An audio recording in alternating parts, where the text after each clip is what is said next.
Kondisi pandemi kemarin tuh benar-benar ngerubah kebiasaan kita dari yang sebelumnya banyak aktivitas di luar ruangan jadi serba online. Dan bagi kebanyakan orang, mereka lebih suka tuh kondisi kayak gitu. Kenapa? Karena ya kalau mau kerja nggak harus macet-macetan di jalan 1 sampai 2 jam gitu ya, macet di Jakarta. Terus juga hemat ongkos gitu ya, nggak keluarin uang untuk bensin atau public transport. Pokoknya jadi lebih efisien. Nah sekarang ini udah mulai masuk masa new normal nih. Sekarang udah pasti akan banyak lagi ajakan untuk meeting di luar, untuk nongkrong atau aktivitas yang mengharuskan kita keluar rumah. Dan ternyata masa new normal ini juga bertepatan dengan naiknya harga minyak dunia yang bikin pemerintah akhirnya harus memutuskan untuk menaikkan harga BBM. Dan naiknya juga lumayan ya, nggak tanggung-tanggung, nggak yang 10% gitu. Ya kita udah sama-sama tahu lah ya. Gua nggak akan bahas itu secara spesifik di sini.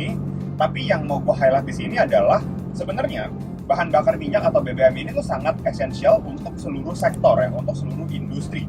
Kenapa? Karena seluruh industri itu akan pakai BBM untuk keperluan transportasi. Contoh misalkan nih, ada penjual sayur gitu ya. Dia mau jual sayurnya, transportasi dari perkebunan ke pasar itu naik mobil ya, naik mobil dan itu perlu BBM. Nah, karena biaya operasional yang tinggi, mau nggak mau harga jual sayurnya itu harus dinaikin juga. Supaya apa? Supaya bisa cover biaya operasional dan akhirnya para pedagang itu bisa cuan. Jadi kerasa banget kan 1 sampai 2 bulan terakhir ini kayaknya pengeluaran itu jadi jauh lebih membengkak ya. Dan gue juga ngerasain itu. Ya lagi-lagi kita nggak bisa menghindari masa-masa seperti ini pasti akan terjadi. Tapi yang bisa kita lakukan adalah kita harus punya strategi yang lebih bagus untuk mengelola keuangan kita. Dan gue akan share apa yang gue lakuin. Yang pertama, yang paling penting itu adalah budgeting dengan ketat. Karena menurut gua, hidup itu akan lebih baik kalau misalkan kita punya rencana. Contoh ya, rencana jangka panjang kayak 5 tahun lagi mau ngapain, 10 tahun lagi mau ngapain, itu udah harus jelas. Nah, sebelum kita ngomongin rencana jangka panjang kayak yang tadi, kita tuh harus mulai dari jangka pendek dulu gitu ya. Salah satunya adalah budgeting bulanan.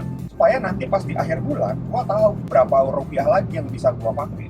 Kalau misalkan udah semakin sedikit, ya gua akan hidup lebih hemat pastinya, supaya keuangan gue bisa tetap sehat. Nah, catatnya pakai apa? Oke, gue mau kasih saran kalian pakai aplikasi Pina. Ya kalian search saja di Google Play Store atau di App Store, ketik aja Pina, ya lambangnya yang warna kuning. Nanti gue akan tampilin di sebelah ini. Itu bagus banget. Kalian sudah bisa atur budget untuk banyak banget kebutuhan.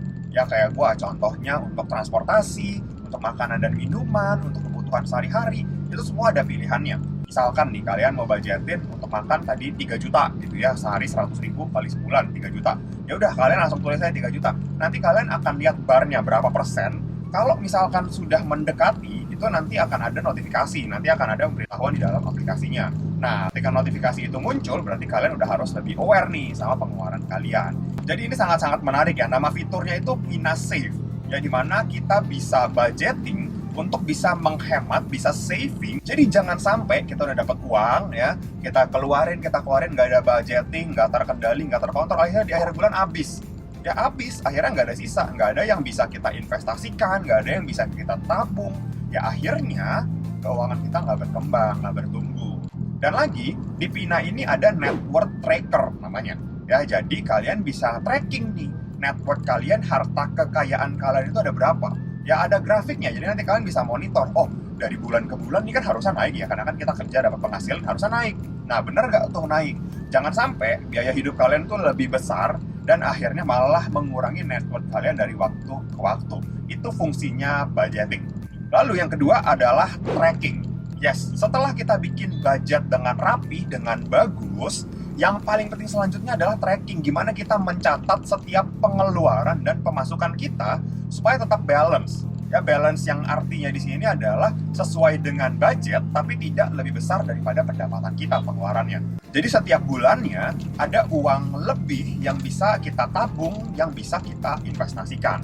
Ini pentingnya tracking, karena kadang-kadang kebanyakan dari kita tuh kayak males mencatat pengeluaran yang kecil. Kayak contohnya 10 ribu, 15 ribu, 20 ribu, itu kayak ya udahlah, toh pengeluarannya cuma segini, nggak perlu catat.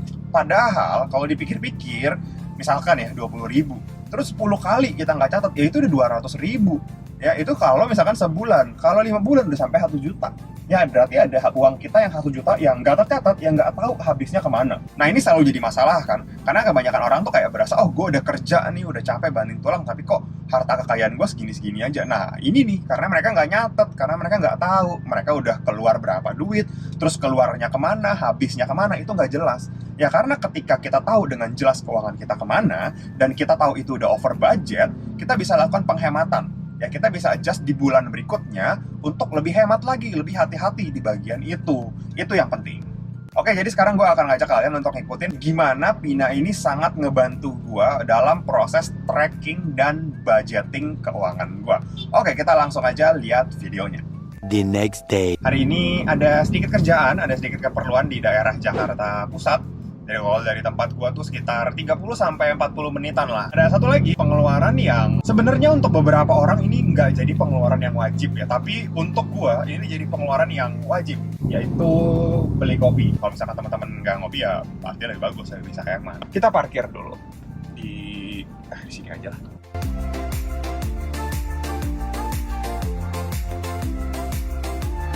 Oke, kita beli ya. Nah kalau mau jajanan, tahu bulat juga ada. Oke, kita langsung jalan.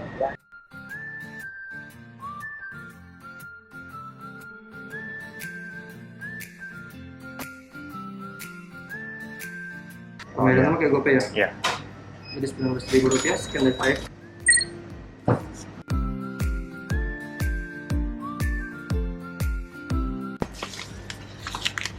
Oh udah. Oke, kasih ya.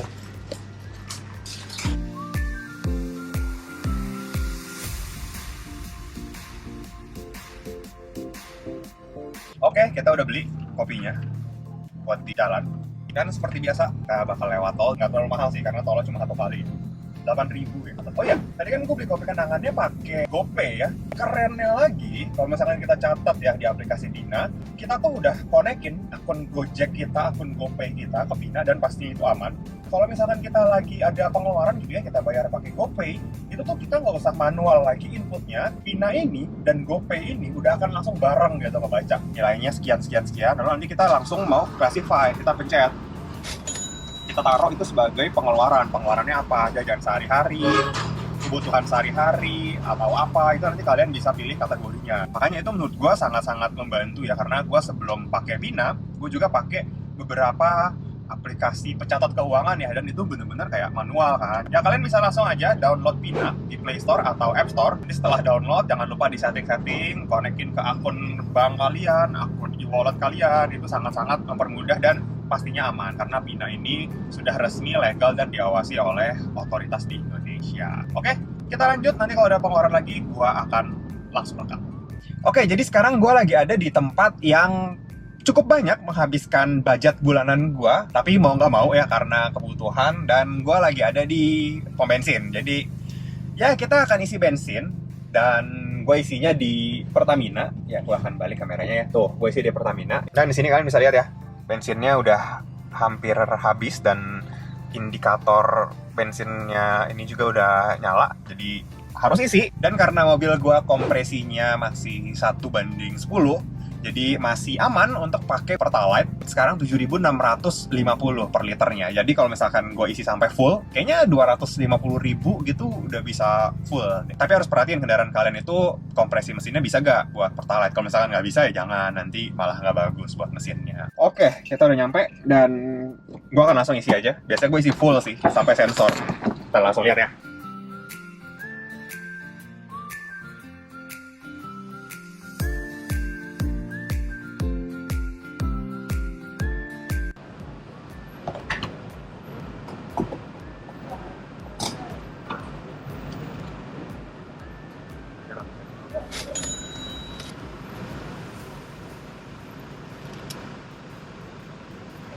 Ya. Oke, jadi beres. Jadi dari tadi ya, kayaknya sisa 1/5 lah. Isi full sampai sensor. Sensor sih tadi 246, cuma biasanya gue buletin ke atas sampai angkanya bulat lah. Terus tadi akhirnya dibuletin di 250.000. Oke, lumayan.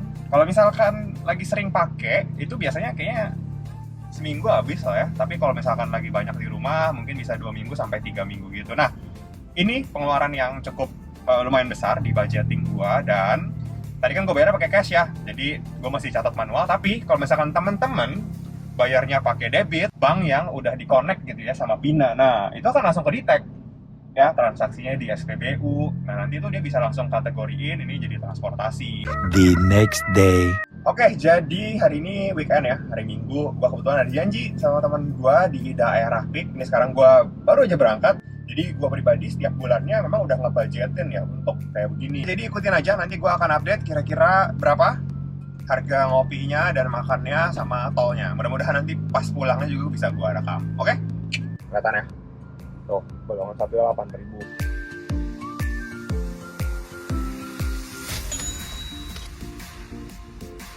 Baru aja tadi bayar tol ya, baru sebentar, baru berapa menit, ini udah masuk pintu tol yang kedua.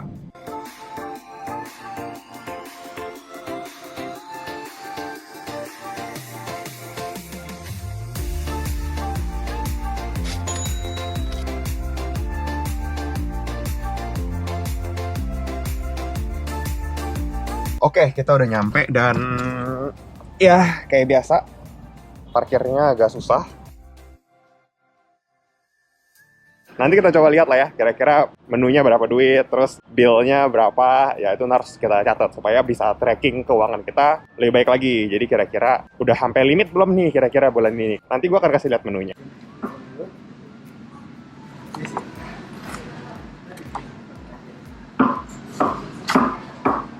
Itu struknya dan Oke. namanya ya kan? Udah jadi ya? Oke, makasih ya mas. Iya, sama-sama.